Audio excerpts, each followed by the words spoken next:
Olá, bem-vindos de volta ao Guia do Sobrevivente. Eu sou o Batata e hoje nós vamos produzir uma gaiola para fazer a cura, para fazer a conservação de carnes, que vai ser muito fácil e você pode reproduzir aí na sua casa. Desde já gostaria de pedir para você se inscrever aqui no Guia do Sobrevivente, dar uma olhada no nosso conteúdo, que tem bastante coisa legal que você pode fazer aí na sua casa para se tornar mais autossuficiente. Enfia o dedão no like, porque sem a sua ajuda, sem o seu comentário, sem o seu like, a gente simplesmente vai acabar ficando escondido e vai morrer aqui na plataforma. Então, bora para a oficina e vamos construir a nossa gaiola de cura.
Essa gaiolinha que a gente fez, ela foi inteira confeccionada com ripas de telhado. Você pode usar literalmente qualquer madeira, até bambu, para poder fazer a sua gaiola.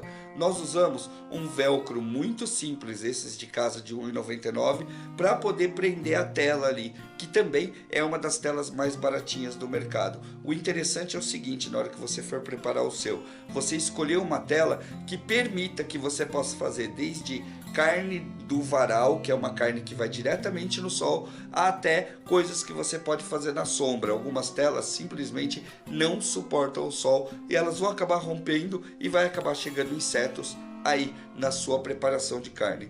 Como eu disse antes, se inscreva aqui no canal.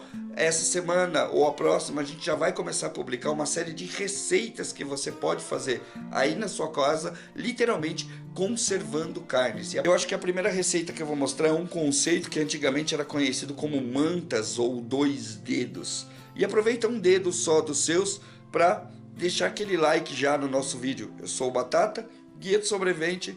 Até a próxima. Valeu!